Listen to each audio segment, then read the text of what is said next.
امریکہ افغانستان سے جا چکا، طالبان کی حکومت بھی اب قائم بھی ہو چکی ہے اور اب چل بھی رہی ہے، تو پھر اب یہ مذاکرات کس لیے؟ طالبان پہلے کی نسبت بہت زیادہ بہتر میچور ہو چکے ہیں۔ طالبان اقتدار کو اپنے ہاتھ میں رکھنا چاہیں گے۔ مذاکرات کی جو دعوت ہے یہ طالبان کی جانب سے کی گئی ہے پھر امریکہ کی جانب سے؟ مذاکرات کی جو دعوت ہے یہ تو جنگ ختم ہونے سے پہلے سے بھی امریکہ کی طرف سے ہی تھی۔ امریکہ نے ہمیشہ مذاکرات کے نام پر دھوکہ دہی کی ہے۔ امریکہ نے ماضی میں مذاکرات کے بہانے بے شمار لوگوں کا قتل کیا۔ امریکہ کی دشمنی کر کے تو شاید اب زندہ رہ سکتے ہیں، اس کی دوستی کر کے اب زندہ نہیں رہ سکتے، اب ذلیل و خوار بھی ہوتے ہیں اور جان سے بھی جاتے ہیں۔ طالبان کو مذاکرات کی ٹیبل پر آنا ہوگا۔ اس سے بین الاقوامی معاملات پہ بھی کوئی اثر پڑے گا؟ رشیا نے بلینز آف ڈالر ڈسٹرکشن پر خرچ کیے۔ بھارت نے بھی برملا کہہ دیا کہ امریکہ ایک ناقابل اعتبار دوست ہے، امریکہ پر بھروسہ کر کے ہم نے سب سے بڑی غلطی کی۔ ہمارا خطہ ایک سٹیبل افغانستان کے حق میں ہے۔ چائنا جو ہے وہ اب افغانستان کے اندر ڈرلنگ کرنا چاہتا ہے۔ امریکہ ڈسٹرکشن کا راستہ اپناتا ہے۔ افغانستان سے امریکہ کو جو اصل پرابلم تھی وہ منرلز کی پرابلم نہیں تھی، وہ پرابلم تھی نظام کی پرابلم۔ وہ جمہوریت کو وہاں نہیں مانتے۔ افغانستان میں اب طالبان کو جو ہے کن چیلنجز کا سامنا ہے؟ معیشت کو کیسے بحال کیا جائے، لوگوں کے ہیلتھ ایشوز کیسے سالو کیے جائیں، سیکیورٹی ایشوز کیسے سالو کیے جائیں، پھر لوگوں کے اعتماد پر پورا اترنے کا چیلنج۔ لیکن اب یہاں پہ داعش بھی پلانٹ کر دی گئی۔ مغرب نے ایک اور چال یہ چلی، برین ڈرین کی چال۔ انہوں نے اپنے ملک کا نام بھی اسلامی جمہوریہ افغانستان نہیں رکھا۔ دیکھ لیں جن جن ملکوں میں جمہوریت ہے کیا وہ تمام کے تمام مغرب کے غلام نہیں ہیں؟ مطالبات کو ہمیشہ اچھے الفاظ میں ملفوف کر کے پیش کیا جاتا ہے۔ عورتوں کی آزادی، روزگار کا حق، تعلیم کی آزادی۔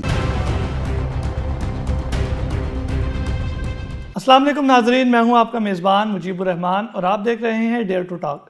ناظرین، گزشتہ کئی مہینوں سے افغانستان میں امریکی شکست، امریکی انخلا اور اب امریکی مذاکرات پوری دنیا کے ٹاک شوز میں ہاٹ ٹاپکس بنے ہوئے ہیں۔ عام طور پر یہ دیکھا جاتا ہے کہ مذاکرات ہمیشہ جنگ سے پہلے جنگ بندی کے لیے کیے جاتے ہیں۔ اب جب امریکہ افغانستان سے جا چکا تو یہ مذاکرات اب کیوں ہو رہے ہیں؟ امریکہ کے جانے کے بعد ان مذاکرات سے افغانستان کو کن چیلنجز کا سامنا کرنا پڑے گا؟ ان مطالبات سے جو ہمسایہ ممالک ہیں انہیں کیا مسائل درپیش ہوں گے؟ اور کیا یہ مطالبات اور یہ مذاکرات کسی نتیجہ خیز موڑ پر پہنچ سکیں گے یا پھر بے سود ہوں گے؟ آج اسی پر ہم بات کریں گے۔ ہمارے ساتھ موجود ہیں ڈاکٹر عارف صدیقی صاحب۔ السلام علیکم سر۔ وعلیکم السلام۔ سر، امریکہ افغانستان سے جا چکا اور طالبان کی حکومت بھی اب قائم بھی ہو چکی ہے اور اب چل بھی رہی ہے، تو پھر اب یہ مذاکرات کس لیے؟ دیکھیں، اگر طالبان کے اینڈ سے دیکھیں تو سب سے پہلی بات تو یہ ہے کہ طالبان پہلے کی نسبت بہت زیادہ بہتر میچور ہو چکے ہیں، ان کا ویژن بہت براڈ ہو چکا ہے، انہیں نئی دنیا کے نئے تقاضوں کا پتہ ہے۔ اب اس وقت طالبان تو ڈیفینیٹلی ان مذاکرات کے ذریعے دنیا کو اپنے قریب لانا چاہیں گے۔ وہ چاہیں گے کہ ان کا جو نیگیٹو امیج جان بوجھ کر ایک بلڈ کیا گیا پوری دنیا کے سامنے، ان کا مسخ شدہ چہرہ دکھایا گیا، اس چہرے کو کلین کیا جائے، لوگوں کو پتہ چلے کہ طالبان کی اور اسلام کی اصل شکل کیا ہے۔ ایک تو وہ یہ چاہیں گے۔ دوسرا، انہیں معاشی بہتری چاہیے۔ دیکھیں، دنیا کے لگ بھگ 50 کے قریب ممالک نے مل کر ایک نہتے ملک کے اوپر دھاوا بول دیا۔ وہ پہلے ہی پسماندہ ملک تھا، روس کے ساتھ جنگ میں اس کی بہت ٹوٹ پھوٹ ہو چکی تھی۔ اب ان 50 ممالک نے مل کر اس پر دھاوا بولا، اس کی اکانومی کو تباہ کر دیا، اس کے انفراسٹرکچر کو تباہ کر دیا۔ وہاں پہ ہر دوسرے گھر میں کوئی نہ کوئی زخمی یا کوئی نہ کوئی شہید موجود ہے، ان کی اکانومی جو ہے وہ زمین بوس ہو چکی ہے۔ یہ سب کچھ کس کی وجہ سے ہوا؟ ان 50 ممالک کی وجہ سے، UN کی، اقوام متحدہ کی امبریلا کے نیچے ہوا۔ اب انہیں اس سب کو ریوائیو کرنا ہے۔ اس کے لیے انہیں انہی ملک سے، آپ اسے تاوان جنگ کہہ لیں، آپ اسے امداد کا نام دے لیں، آپ اسے ریکنسٹرکشن فنڈ کا نام دے لیں، آپ اسے NGOs کی مدد سے بحالی کا پروگرام کوئی کہہ دیں، لیکن ایکچولی یہ تاوان جنگ ہی ہے کہ ان ممالک نے مل کر افغانستان میں کوئی تباہی مچائی ہے۔ اب اسے واپس اپنے پیروں پر کھڑا کرنے میں انہیں اپنا اپنا حصہ ڈالنا چاہیے۔ ایک اس کا یہ بہت بڑا مقصد ہوگا۔ اس کے بعد طالبان اقتدار کو اپنے ہاتھ میں رکھنا چاہیں گے، کیونکہ یہ دنیا کا واحد ملک ہے جس نے گزشتہ کوئی غالباً شاید 1-2 صدیوں میں یا شاید اس سے بھی زیادہ ٹائم ہو چکا ہو، بزور شمشیر اقتدار قائم کیا ہے۔ اپنے زور بازو سے انہوں نے اقتدار لیا ہے، اور امریکہ یہ چاہے گا کہ کسی نہ کسی طرح یہاں پر مداخلت کرے اور وہاں پر مغربی نظام جمہوریت کسی نہ کسی طرح سے امپوز کرے، تاکہ طالبان کے اور ان کی حکومت کے دوران مسلسل مداخلت کر سکے۔ تو یہ سارے معاملات ان مذاکرات کی آڑ میں کھیلے جائیں گے۔ بالکل ٹھیک۔ ڈاکٹر صاحب، آپ نے کہا ہے کہ اب جو طالبان ہے یہ تاوان جنگ لینا چاہ رہے ہیں ہم سے، تو میں یہ جاننا چاہ رہا ہوں کہ جو مذاکرات کی جو دعوت ہے یہ طالبان کی جانب سے کی گئی یا پھر امریکہ کی جانب سے کی گئی؟ نہیں، مذاکرات کی جو دعوت ہے یہ تو جنگ ختم ہونے سے پہلے سے بھی امریکہ کی طرف سے ہی تھی۔ اب جب امریکہ یہاں سے جا رہا ہے تب بھی وہ مذاکرات کا ڈھونگ رچانا چاہ رہا ہے، کیونکہ اس کی آڑ میں وہ اپنے مقاصد بھی حاصل کرنا چاہتا ہے، وہ دنیا کو یہ تاثر بھی دینا چاہتا ہے کہ میرا اثر رسوخ برقرار ہے ابھی تک، میں اس کے اندر اندرونی معاملات میں مداخلت کر سکتا ہوں، وہ اپنی جو بچا کچھ امیج ہے اسے بھی سیو کرنا چاہتا ہے. بالکل ٹھیک ڈاکٹر صاحب. لیکن یہ بھی دیکھا جاتا ہے جب بھی ہم تاریخ پڑھتے ہیں تو امریکہ نے ہمیشہ مذاکرات کے نام پر دھوکہ دہی کی ہے. کبھی مطلب وہ یہ نہیں ہوا کہ کسی کا خیر خواہ بنا ہو. تو اس دھوکہ دہی پہ آپ کیا کہیں گے؟ جی، امریکہ نے ماضی میں مذاکرات کے بہانے بے شمار لوگوں کا قتل کیا، مختلف حکومتوں کا مذاکرات کے بہانے انوالو کر کے حکومتوں کے نمائندوں کو یا ان کے مخالفین کو قتل کروایا. امریکہ کی پوری تاریخ جو ہے وہ دھوکہ دہی سے، عیاری سے، فریب سے پر ہے. تو اس میں کوئی شک نہیں کہ امریکی مذاکرات کسی بھی صورت میں ریلائبل نہیں ہو سکتے. لیکن بہرحال اب مذاکرات سے انکار بھی نہیں کر سکتے. اس کے لیے ہونا یہ چاہیے کہ طالبان کو اور باقی تمام سٹیک ہولڈرز کو انتہائی ویجیلنٹ رہنا ہوگا، کیونکہ امریکہ کی جو دوستی ہے وہ امریکہ خود کہتا ہے کہ وہ دشمنی سے بھی زیادہ خطرناک ہے. وہ ہینری کسنجر کا کال تھا نا کہ امریکہ کی دشمنی کر کے تو شاید اب زندہ رہ سکتے ہیں، اس کی دوستی کر کے اب زندہ نہیں رہ سکتے. اب ذلیل و خوار بھی ہوتے ہیں اور جان سے بھی جاتے ہیں، اور ہمارے سامنے ایسی بے شمار مثالیں موجود ہیں.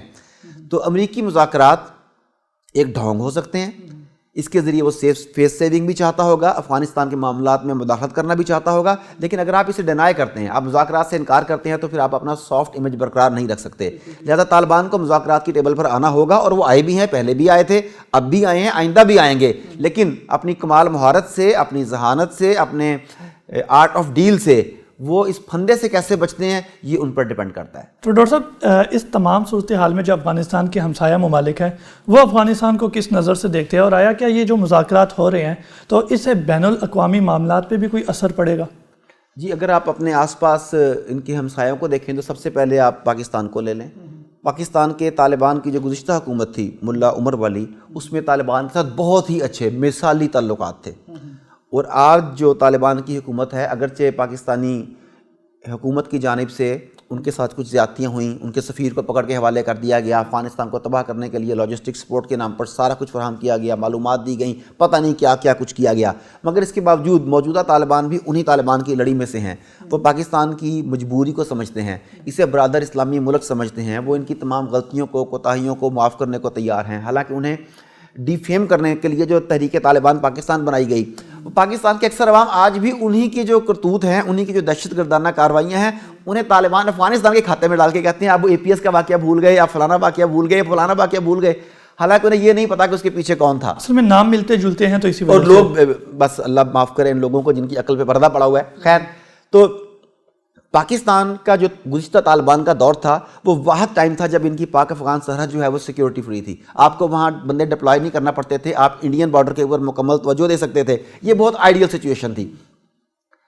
اس کے بعد جب حامد کرزئی کی حکومت آئی، اشرف غنی کی حکومت آئی، تو ونس اگین وہاں پر وہ تمام کے تمام معاملات پہلے کی طرح آگ اختیار کرنی شروع ہو گئی. اچھا، اس کے بعد دوسرا سٹیک ہولڈر دیکھ لیں. اب چائنا ایک بہت بڑا سٹیک ہولڈر ہے. چائنا یقینی طور پر مستحکم افغانستان چاہتا ہے امریکی اثر و رسوخ سے پاک. اس کی وجہ یہ کہ امریکہ کے اس خطے میں آنے کا جو مین مقصد ہے وہ مقصد یہ تھا کہ پاکستان، چائنا، روس اور کسی حد تک ایران کے اوپر نظر رکھ سکے. اب اگر افغان طالبان امریکہ کو یہاں سے مکمل طور پر نکال دیتے ہیں تو یقینی طور پر چائنا کی سیفٹی بھی اس میں ہے. پھر چائنا افغانستان کے روٹ کو ٹریڈ روٹ کے طور پر استعمال کر سکے گا. وہ ٹریڈ روٹ استعمال کرنے کی صورت میں سی پیک کا منصوبہ وہاں تک بھی ایکسٹینڈ کیا جا سکتا ہے. اس کے بعد یہ بھی آپ دنیا کی بے شمار میڈیا میں خبریں آ رہی ہیں کہ افغانستان میں بے شمار منرلز ہیں جن کی مالیت کئی ہزار ارب ڈالر ہے. جب امریکہ وہاں سے چلا جائے گا تو ان منرلز کو نکالنا، انہیں استعمال میں لانا، یہ کس کے ہاتھ میں ہوگا؟ مشینری کس کے پاس ہوگی؟ یقینی طور پر چائنا کے پاس ہوگی. پھر چائنا کے لیے اس کی پروڈکٹس کی منڈی بھی ایک بہت بہتر بن سکتی ہے. چائنا کی بھی یہ چیزیں کام آئیں گی. اس کے بعد آپ دیکھ لیں روس کے لیے بھی اسٹیبل افغانستان اس وقت زیادہ امپورٹنٹ ہے. ایک وجہ تو یہ دشمن کا دشمن دوست ہوتا ہے، تو امریکہ اس کا پرانا دشمن ہے اور اس وقت افغانستان کی دوستی امریکہ کو مزید ذک پہنچانے کا باعث بن سکتی ہے. دوسری بات یہ کہ رشیا نے بلینز آف ڈالر ڈسٹرکشن پر خرچ کیے گرم پانیوں تک رسائی کے لیے، وہ اسے حاصل نہیں ہو سکا. تو اب اگر وہ ان سے دوستی کر کے وہ راستہ حاصل کر لیتا ہے اور دونوں ممالک ایک دوسرے کے مفادات کے لیے کام کرتے ہیں، وہ اس کے مفادات کا تحفظ کرتا ہے، وہ اس کے مفادات کا تحفظ کرتا ہے، تو یقینی طور پر رشیا کے لیے بھی ایک بیٹر صورتحال ہوگی. اس کے بعد آتے ہیں بھارت کی طرف. بھارت بظاہر تو ایک مکمل نظریاتی دشمن ہے. بھارت نے وہاں پہ اربوں ڈالرز کی انویسٹمنٹ صرف اس لیے کی تھی کہ طالبان کی حکومت نہ آئے. اس نے اربوں ڈالرز کی انویسٹمنٹ اس لیے کی تھی کہ وہاں موجود جو پپٹ گورنمنٹ تھی اس کے ذریعے پاکستان کو ڈسٹیبل کرنے کے لیے وہاں سے لانچنگ کی جا سکے. اب وہ سارا کچھ تو چلا گیا. اور بھارت نے بھی برملا کہہ دیا کہ امریکہ ایک ناقابل اعتبار دوست ہے، امریکہ پر بھروسہ کر کے ہم نے سب سے بڑی غلطی کی. لیکن ہندو بنیا ہے، وہ پائی پائی کا حساب رکھتا ہے. اب اس نے وہاں پہ جو بلینز آف ڈالرز کی انویسٹمنٹ کی ہے، بھارت کسی صورت نہیں چاہتا کہ وہ انویسٹمنٹ ڈوب جائے. اس کے لیے وہ بھی افغانستان کے ساتھ بہتر تعلقات کا خواہاں ہے کہ چلو جس حد تک ہو سکے اس انویسٹمنٹ کو ریکیش کیا جا سکے، وہ بھی یہی چاہتا ہے. اب آپ آ جائیں ایران کی طرف. اگرچہ ایران کا افغانستان کے ساتھ معاملات بہت بہتر نہیں رہے، خاص طور پہ وادی پنجشیر میں جو ایران مداخلت کرتا تھا اس کے ذریعے اپنے آدمیوں کو لانچ کرتا تھا اس وجہ سے، لیکن موجودہ صورتحال میں وادی پنجشیر پر بھی طالبان کا قبضہ ہو چکا ہے. اب ایران ڈیفینیٹلی یہ چاہے گا کہ افغان طالبان کے ساتھ کم از کم اس لیول پر تعلقات ہوں جو دوست ممالک نہ صحیح مگر ہمسایہ ممالک کے دوران ہوتے ہیں، تاکہ دونوں کی سرحدیں محفوظ رہ سکیں اور امریکہ وہاں سے وہاں مداخلت نہ کر سکے. تو اوورآل دیکھا جائے تو اس وقت جتنا بھی ہمارا خطہ ہے، ہمارا خطہ ایک سٹیبل افغانستان کے حق میں ہے اور اس کے لیے اپنا کردار ادا کرنے کے لیے بھی تیار ہے. اور یقینی طور پر سٹیبل افغانستان سے نہ صرف افغانستان کو پڑوسیوں سے فائدہ حاصل ہوگا بلکہ پڑوسیوں کو بھی افغانستان سے فائدہ حاصل ہوگا. چائنا جو ہے وہ اب افغانستان کے اندر ڈرلنگ کرنا چاہتا ہے، تو امریکہ بھی تو یہی کچھ کرنے آیا تھا، اب جو چائنا ہے وہ بھی یہی کچھ کرنے آ رہا ہے، تو پھر دونوں میں فرق کیا رہ جائے گا؟ اس میں دو باتیں ہیں. پہلی بات یہ کہ اگر آپ کی بات درست مان لی جائے، اگرچہ میں نہیں مانوں گا، میں بتاؤں گا اس کی وجہ کیا ہے، لیکن اگر آپ کی بات مان بھی لی جائے تو امریکہ کی تاریخ ہے، امریکہ کی فطرت ہے کہ امریکہ ڈسٹرکشن کا راستہ اپناتا ہے، چائنا کنسٹرکشن کا راستہ اپناتا ہے. امریکہ نے تباہی کے ذریعے، بارود کے ذریعے، گولیوں کے ذریعے، ڈیزی کٹر بموں کے ذریعے، B-52 طیاروں کے ذریعے انہیں تباہ کر کے وہاں پہ زبردستی قبضہ کر کے چیزیں نکالنے کی کوشش کی. یہ ڈسٹرکشن کا وے تھا. طالبان کنسٹرکشن کا وے یوز کرتا ہے. طالبان ادھر انفراسٹرکچر بلڈ کرتا ہے، جیسا سی پیک بنا رہا ہے آپ کے، انفراسٹرکچر بلڈ کرتا ہے، لوگوں کو ملازمتیں دیتا ہے، لوگوں کو سہولیات دیتا ہے، اور اس کے بعد اس کے عوض ان سے اپنی مرضی کی چیز لیتا ہے. تو ایک کا وے ڈسٹرکشن کا وے ہے، ایک کا وے کنسٹرکشن کا وے ہے، اس صورت میں اگر آپ کی بات مانی جائے. دوسری بات جو میں نے کہا تھا کہ میں آپ کی بات نہیں مانوں گا، اس کی وجہ یہ ہے کہ امریکہ وہاں منرلز کے لیے نہیں آیا تھا. یہ ہمارے ہاں کے جو لبرلز ہیں، جو دانشور ہیں، وہ جان بوجھ کر اس جنگ کو نظریات کی جنگ کہنے کی بجائے معاشی جنگ کا نام دینا چاہتے ہیں. ان کی یہ ہمیشہ سے کوشش رہی ہے کہ وہ یہ بتائیں کہ سرمایہ دارانہ نظام جو ہے کسی بھی صورت اسلام کا دشمن نہیں ہے، اسلام بذات خود لوگوں کو سپورٹ کرتا ہے، وہ یہ کہنا چاہتے ہیں. لیکن 5000 سال کی تاریخ جو قرآن پاک میں بھی موجود ہے وہ اس بات کی گواہ ہے کہ یہ مقابلے، یہ جنگیں، یہ ہمیشہ نظاموں کی جنگیں تھیں، معیشت کی جنگ نہیں تھی. موسیٰ علیہ السلام کا فرعون کے ساتھ کون سی معیشت کا جھگڑا تھا؟ نظام کا جھگڑا تھا. تو افغانستان سے امریکہ کو جو اصل پرابلم تھی وہ منرلز کی پرابلم نہیں تھی، وہ پرابلم تھی نظام کی پرابلم. بھئی وہ سعودی نظام ماننے کو تیار نہیں ہے، وہ آپ کے میڈیا کو اندر آنے دینے کے لیے تیار نہیں ہے، وہ بین الاقوامی اداروں کی مداخلت وہاں پہ نہیں مانتے، وہ جمہوریت کو وہاں نہیں مانتے، وہ اللہ کی زمین، اللہ کا نظام کے قائل ہیں. تو وہ ایک نظام تھا. اگر وہ نظام وہاں پر قائم ہو جائے تو پوری دنیا کے لیے ایک تیسرا ماڈل سامنے آ جائے گا. ابھی آپ کہتے ہیں یہ آمریت ہے یا جمہوریت ہے، تیسرا ماڈل امارت یا خلافت پوری دنیا میں موجود نہیں ہے، اس لیے لوگ اس پر ڈسکس ہی نہیں کرتے کہ موجود ہی نہیں ہے. اگر یہاں پر یہ ماڈل بن جاتا ہے تو امریکہ کے لیے بہت بڑا خطرہ تھا. صرف امریکہ کے لیے نہیں، پوری کی پوری سرمایہ دارانہ جو ایک کیا کہنا چاہیے سرمایہ دارانہ نظام کے سرمایہ دارانہ ممالک کی ٹیم ہے، وہ تمام کے تمام کے لیے خطرہ تھا. تو یہ نظاموں کی جنگ تھی جسے انہوں نے معیشت کی جنگ کا نام دیا. بالکل ٹھیک. تو ڈاکٹر صاحب، افغانستان میں اب طالبان کو جو ہے کن چیلنجز کا سامنا ہے، اور کیا وہ ان چیلنجز کو اس کا مقابلہ کر پائیں گے اور اس سے نکل سکیں گے یا نہیں؟ دیکھیں چیلنجز بہت سارے ہیں. کچھ چیلنجز ایسے ہیں جو لوگوں کے بالکل سامنے ہیں، وہ کہتے ہیں کہ ہاں یہ چیلنجز ہیں. ان چیلنجز میں سب سے پہلے تو معاشی چیلنج ہے. دیکھیں امریکی انخلاء سے پہلے افغانستان میں امن و امان، لوگوں کی معیشت، لوگوں کا روزگار، لوگوں کی صحت، یہ تمام کی تمام چیزیں اشرف غنی حکومت کی اور اس کے آقا امریکہ کی ذمہ داریاں تھیں. اب وہ وہاں سے چلے گئے تو یہ تمام کا تمام بوجھ اس وقت طالبان کے اوپر ہے. دس از نمبر 1 کہ معیشت کو کیسے بحال کیا جائے، لوگوں کو روزگار کیسے دیا جائے، لوگوں کے ہیلتھ ایشوز کیسے سالو کیے جائیں، سیکیورٹی ایشوز کیسے سالو کیے جائیں. ایک تو یہ ہو گیا. پھر لوگوں کے اعتماد پر پورا اترنے کا چیلنج. طالبان نے یہ تمام کے تمام جنگ 2 دہائیوں پر طویل گوریلا جنگ عوام کی مدد کے بغیر نہیں لڑی. گوریلا جنگ لڑی ہی عوام کے اعتماد اور عوام کی مدد سے جاتی ہے. اب عوام نے ان کے اوپر اعتماد کیا تھا کہ جب طالبان آئیں گے تو پہلے طالبان دور کی طرح یہاں پہ امن و امان ہوگا، لوگوں کے لیے آسانیاں پیدا ہوں گی، روزگار ملے گا، لوگوں کو اسلام کی اصل روح کے مطابق زندگی گزارنے کا موقع ملے گا. لیکن اب یہاں پہ داعش بھی پلانٹ کر دی گئی، وہاں پر TTP بھی موجود ہے جسے لوگ طالبان کا ونگ کہتے ہیں، حالانکہ وہ اینٹی طالبان تھی. طالبان کو ڈی فیم کرنے کے لیے تحریک طالبان پاکستان وہ بھی وہاں پر لانچ کی گئی ہے. وہاں پر مکمل طریقے سے ایکٹیو ہے. تو طالبان کے لیے سیکیورٹی چیلنجز بھی اس میں بے شمار ہوں گے کہ ان دہشت گرد تنظیموں سے کیسے نمٹا جائے. اس کے بعد تشکیل نو کا چیلنج. آپ دیکھ لیں کہ ٹوٹل انفراسٹرکچر کابل کے علاوہ تباہ ہو چکا ہے. کوئی سڑک صحیح نہیں ہے, کوئی ہسپتال صحیح نہیں ہے, کوئی سکول نہیں ہے, ہر جگہ پہ آپ کو ملبے کے ڈھیر نظر آئیں گے. اس افغانستان کی تشکیل نو کے لیے بے شمار وسائل چاہیے ہوں گے, اس میں ٹیکنیکل افراد چاہیے ہوں گے, ریسورسز چاہیے ہوں گے, مشینری چاہیے ہوگی, ٹائم چاہیے ہوگا.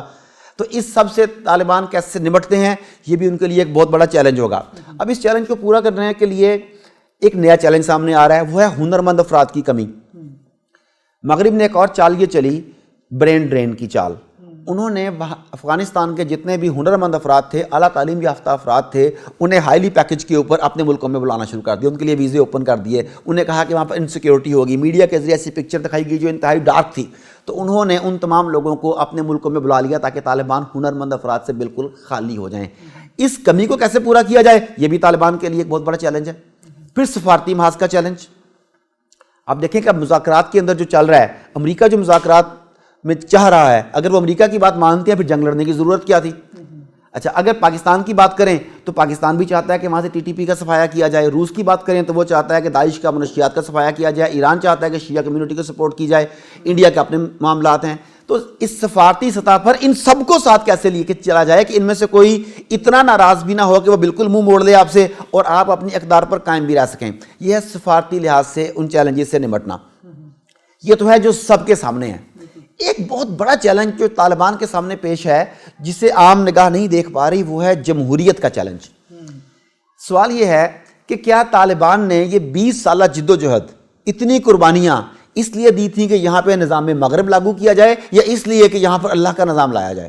انہوں نے اپنے ملک کا نام بھی اسلامی جمہوریہ افغانستان نہیں رکھا, انہوں نے امارت اسلامیہ افغانستان رکھا ہے. لیکن مغرب اس وقت مکمل طور پر یہ چاہتا ہے کہ کسی نہ کسی طرح یہاں پر جمہوریت نافذ ہو جائے, کیونکہ جمہوریت ہوگی تو مغرب کو مداخلت کا موقع ملے گا, جمہوریت ہوگی تو عورتوں کو باہر لایا جا سکے گا, جمہوریت ہوگی تو افغانستان کو دبایا جا سکے گا. دیکھ لیں جن جن ملکوں میں جمہوریت ہے, کیا وہ تمام کے تمام مغرب کے غلام نہیں ہیں؟ مغرب کے غلام ہیں. اچھا, اب امریکہ مذاکرات کے بہانے, ایران مذاکرات کے بہانے, انڈیا مذاکرات کے بہانے کیا کہہ رہے ہیں کہ تمام گروپوں کو نمائندگی دی جائے, شیعہ کمیونٹی کو بھی نمائندگی دی جائے, فلانی کمیونٹی کو بھی نمائندگی دی جائے, ہزارہ کمیونٹی کو نمائندگی دی جائے. سوال یہ ہے کہ ایران میں کیا خود تمام سنی لوگوں کو نمائندگی کا حق حاصل ہے؟ وہ جو دوسرے ممالک میں یہ کہہ رہے ہیں افغانستان میں آ کے کہ یہاں پر قومی حکومت بنائی جائے, وہ اپنے ملک میں کیوں نہیں بناتے قومی حکومت؟ لیکن طالبان کے اوپر پریشر بہت زیادہ ہے. اب جمہوریت سے اپنے آپ کو کیسے بچاتے ہیں, طالبان کے لیے اصل چیلنج یہ ہے, کیونکہ اگر وہ جمہوریت سے بچ گئے تو ان تمام برائیوں سے بچ جائیں گے. اگر انہوں نے مغرب کو خوش کرنے کے لیے جمہوریت کا طوق اپنے گلے میں ڈال لیا تو پھر انہیں یہ تمام بیڑیاں بھی پہننی پڑیں گی. جمہوریت کا طوق گلے میں ڈالیں گے, انہیں آئی ایم ایف کی غلامی میں جانا پڑے گا, انہیں فیٹف کا سامنا کرنا پڑے گا, انہیں ورلڈ بینک کی غلامی اڈاپٹ کرنی پڑے گی, کیونکہ جمہوریت کے تو یہ تو لوازم ہے. تو اس سے بچ جائیں گے تو وہ آزاد رہ پائیں گے. تو آپ کو لگتا ہے کہ سر کہ وہ اس سے نکل پائیں گے؟ دیکھیں, اس وقت صورتحال بڑی سینسٹیو ہے. جس طریقے سے دباؤ ڈالا جا رہا ہے وہ بھی بہت زیادہ ہے, اور جس طریقے سے طالبان قیادت ان تمام چیزوں کو ٹیکل کر رہی ہے وہ بھی قابل تعریف ہے. دس از ٹائم کہ مسلم ممالک کو طالبان کا ساتھ دینا چاہیے. اب مغرب سے توقع کیوں کرتے ہیں, اب امریکہ سے توقع کیوں کرتے ہیں؟ آپ کو توقع مسلم ممالک سے کرنی چاہیے. سر, مسلم ممالک پہلے ہی اپنے اتنے پریشانیوں میں گرے ہوئے ہیں, وہ کیسے مدد کریں گے؟ اچھا, مسلم ممالک پریشانیوں میں نہیں گرے ہوئے, مسلم ممالک کے حکمران پریشانیوں میں گرے ہوئے ہیں. انہیں اپنی اپنی کرسی کے لیے, اپنے اپنے اقتدار کے لیے اپنی عوام کا خون چوسنے کی عادت ہو چکی ہے, عوام کو قربان کر کے اپنی کرسی کو برقرار رکھنے کی عادت ہو چکی ہے. تو یہ مسلم امہ کے حکمران ہیں جو پریشانی کا شکار ہیں, عوام نہیں ہے. آپ دیکھ لیں کہ جب پاکستان کی جانب سے بھی نیٹو فورسز کو, جسے ہم نیٹو فورسز کہتے ہیں, بیسیکلی وہ صلیبی افواج تھیں, ان صلیبی افواج کو جو لاجسٹک سپورٹ کے نام پر ہر طرح کی سہولت دی گئی, وہ حکومت کا فیصلہ تھا, عوام کا فیصلہ نہیں تھا. آپ اس دور میں بھی آپ نے سرویز کیے, ہم لوگوں نے پروگرام کیے, اس دور میں بھی آپ کی 90% سے زائد عوام اس وقت بھی اس عمل کے خلاف تھی کہ صلیبی افواج کو برادر اسلامی ملک پر حملہ کرنے کا راستہ دیا جائے. یہ حکومت کا فیصلہ تھا. عوام نے باہر نکل کے پھر اس فیصلے کی مخالفت کیوں نہیں کی؟ عوام نے بھی مخالفت کی, میں نے اور آپ نے بھی پروگرام کیا اس کے اوپر, کہ ہم نے پروگرام نہیں کیا اس کے اوپر, ہم نے آواز نہیں اٹھائی اس کے اوپر. لیکن وہی بات کہ نکار خانے میں طوطی کی آواز کون سنتا ہے, ہم نے اپنی آواز بلند کی, جس کی لاٹھی اس کی بھینس, انہوں نے اپنا کام کیا. لیکن پبلک اوپینین اس وقت بھی ان کے خلاف تھی. کیا وجہ ہے کہ عرب ممالک سے شہزادیاں یہاں لڑتے رہے, حکمران کسی اور کے ساتھ تھے, مگر وہاں کے جو عوام تھے, ایون کے شہزادے تھے, وہ یہاں کا کیوں لڑے طاغوت کے خلاف؟ اس لیے کہ ان کی اوپینین حکومتی مفادات کے خلاف تھی. بالکل ٹھیک. تو میرا خیال ہے کہ اس وقت امت مسلمہ کو, اگر حکمران نہیں بھی مانتے تو امت مسلمہ کو کسی نہ کسی طرح ان کی سپورٹ کرنی چاہیے. پوری دنیا میں ایسے مخیر مسلمان موجود ہیں جو جن کے بجٹ، جن کے جو ذاتی ذخائر ہیں دولت کے، وہ کئی ملکوں جتنے ہیں، تو وہ جو انہوں نے مغربی بینکوں میں دولت رکھی ہوئی ہے وہ افغانستان کی کنسٹرکشن پہ لگائیں، یہاں پر بزنس کریں، یہاں پر خود بھی کمائیں، انہیں بھی کمانے کے موقع فراہم کریں تاکہ طالبان کو مغرب کی طرف نہ دیکھنا پڑے۔ بالکل ٹھیک۔ ڈاکٹر صاحب، امریکہ اس سے پہلے بھی کئی مذاکرات کر چکا افغانستان کے ساتھ، تو ان مذاکرات کی تھوڑی جو صورتحال ہے، تھوڑی تفصیل ہے، وہ ہمارے ناظرین کو بتائیے گا۔